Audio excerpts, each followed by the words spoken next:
Tech ലോകത്തിൽ നിന്നുള്ള വാർത്തകൾ.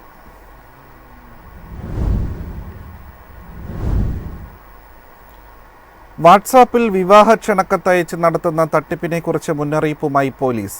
വാട്സാപ്പ് വഴി APK ഫയലുകളായി വ്യാജ വിവാഹ ക്ഷണക്കത്തുകൾ അയച്ചാണ് തട്ടിപ്പ് നടത്തുന്നത്.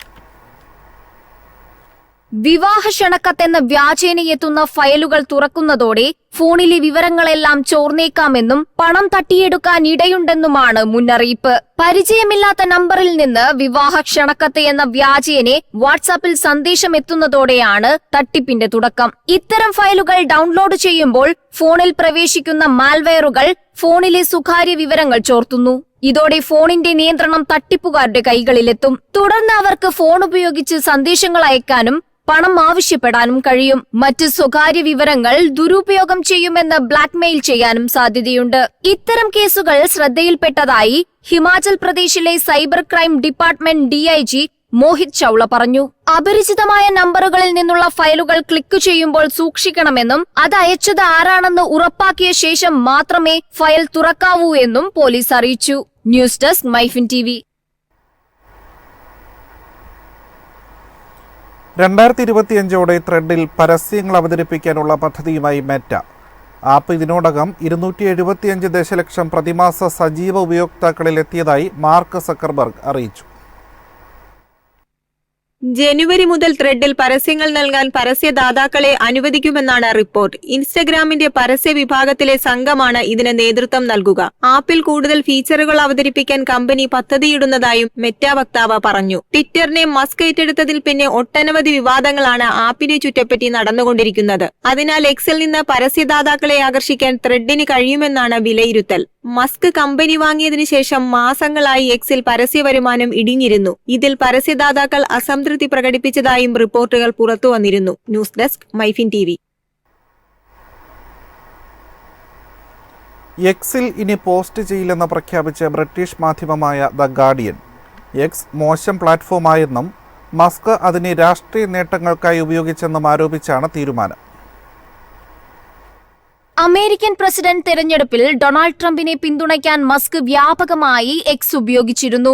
തുടർന്ന് ട്രംപ് സർക്കാരിൽ മസ്കിനെ ഡിപ്പാർട്ട്മെന്റ് ഓഫ് ഗവൺമെന്റ് എഫിഷ്യൻസിയെ നയിക്കാൻ നിയോഗിക്കുകയും ചെയ്തിട്ടുണ്ട്.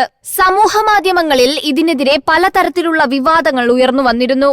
അതേസമയം എക്സിൽ പോസ്റ്റ് ചെയ്യുന്നത് അവസാനിപ്പിച്ചിട്ടുണ്ടെങ്കിലും ഉപയോക്താക്കൾക്ക് ആർട്ടിക്കിളുകൾ പങ്കിടാൻ കഴിയുമെന്ന് ഗാർഡിയൻ അറിയിച്ചു. ലോക സംഭവങ്ങളുടെ കവറേജിൽ എക്സ് പോസ്റ്റുകൾ ഉൾപ്പെടുത്തുന്നത് തുടരുമെന്നും ഗാർഡിയൻ പറഞ്ഞു. കൂടാതെ ന്യൂസ് ശേഖരിക്കുന്നതിന് റിപ്പോർട്ടർമാർക്ക് എക്സ് ഉപയോഗിക്കാം. എങ്കിലും എക്സിന്റെ ഉപയോഗം ഗുണത്തേക്കാൾ ഏറെ നെഗറ്റീവാണെന്നും ഗാർഡിയൻ വ്യക്തമാക്കി. വംശീയത ഉൾപ്പെടെ തീവ്ര വലതുപക്ഷ ആശയങ്ങൾ എക്സ് പ്ലാറ്റ്ഫോം പ്രൊമോട്ട് ചെയ്യുന്നതായും ഗാർഡിയൻ കൂട്ടിച്ചേർത്തു. ദ ഗാർഡിയന് എക്സിൽ 10.7 ദശലക്ഷത്തോളം ഫോളോവേഴ്സ് ഉണ്ട്. മസ്ക് ട്വിറ്റർ വാങ്ങിയ ശേഷം പ്ലാറ്റ്ഫോം വിടുന്ന ആദ്യ വലിയ മാധ്യമ സ്ഥാപനമാണ് guardian. News desk Myfin TV. Chip നിർമ്മാണ കമ്പനിയായ AMD 4% തൊഴിലാളികളെ പിരിച്ചുവിട്ടു. NVIDIAയുമായി കൂടുതൽ ശക്തമായ മത്സരം കാഴ്ചവെക്കാനാണ് കമ്പനി ലക്ഷ്യമിടുന്നത്. കമ്പനിയുടെ പ്രവർത്തനങ്ങൾ കാര്യക്ഷമമാക്കുന്നതിനും വളരുന്ന AI ചിപ്പ് വിപണിയിൽ ശ്രദ്ധ കേന്ദ്രീകരിക്കുന്നതിനുമാണ് നീക്കമെന്ന് AMD വ്യക്തമാക്കി. പിരിച്ചുവിട്ട ജീവനക്കാർക്ക് മറ്റൊരു തൊഴിൽ ലഭിക്കുന്നതുവരെ സഹായിക്കാൻ പ്രതിജ്ഞാബദ്ധരാണെന്നും കമ്പനി പറഞ്ഞു. ഈ പിരിച്ചുവിടൽ ഉപഭോക്തൃ PCകൾ, ഗെയിമിംഗ് PCകൾ തുടങ്ങിയവയുടെ വിൽപ്പനയെയും വിപണനത്തെയും ബാധിക്കുമെന്ന് റിപ്പോർട്ടുണ്ട്. AI ചിപ്പ് മേഖലയിൽ NVIDIAയുമായുള്ള മത്സരം ലക്ഷ്യമിട്ട് AMD നൂതന AI ആക്സിലേറ്ററുകൾ വികസിപ്പിക്കുന്നതിൽ വലിയ നിക്ഷേപം നടത്തിയിരുന്നു. ഈ വർഷം AI ചിപ്പ് വിൽപ്പനയിൽ $5 ബില്യൺ പ്രതീക്ഷിക്കുന്നതായും AMD വ്യക്തമാക്കി. അതേസമയം ഈ മേഖലയിൽ 80% വിപണി വിഹിതം NVIDIAയുടേതാണ്. News desk Myfin TV. മെറ്റയ്ക്കെതിരെ വിശ്വാസവഞ്ചന കേസ്. ഇൻസ്റ്റാഗ്രാം, വാട്സാപ്പ് ഏറ്റെടുക്കലുകളിൽ മെറ്റ വിചാരണ നേരിടേണ്ടി വരും. കേസിൽ വിചാരണ തീയതി നിശ്ചയിച്ചിട്ടില്ല.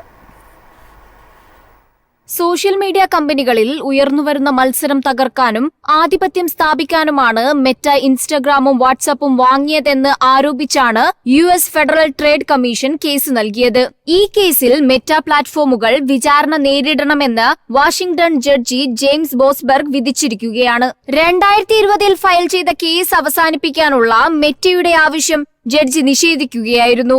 സോഷ്യൽ നെറ്റ്വർക്ക് കുത്തക നിലനിർത്താൻ കമ്പനി നിയമവിരുദ്ധമായി പ്രവർത്തിച്ചുവെന്നും ആരോപണമുണ്ട്. മൊബൈൽ ഇക്കോസിസ്റ്റത്തിൽ മത്സരിക്കുന്നതിനു പകരം ഭീഷണികൾ ഇല്ലാതാക്കാൻ 2012 ഇൻസ്റ്റാഗ്രാമിനെയും 2014 വാട്സപ്പിനെയും മെറ്റ അമിതമായി പണം നൽകി സ്വന്തമാക്കിയെന്നാണ് FTCയുടെ വാദം. കോടതി ഈ വാദത്തിന് ശരിവച്ചതായാണ് റിപ്പോർട്ട്. എന്നാൽ ഫേസ്ബുക്ക് ആധിപത്യമുയർത്തിയെന്ന FTCയുടെ ആരോപണം കോടതി തള്ളിക്കളഞ്ഞു. ഇൻസ്റ്റാഗ്രാം, വാട്സപ്പ് എന്നിവയുടെ ഏറ്റെടുക്കലുകൾ മത്സരത്തിനും ഉപഭോക്താക്കൾക്കും നല്ലതാണെന്ന് വിചാരണയിൽ തെളിയുമെന്ന് ഉറപ്പുള്ളതായി മെറ്റ വക്താവ് പറഞ്ഞു. News desk Myfin TV.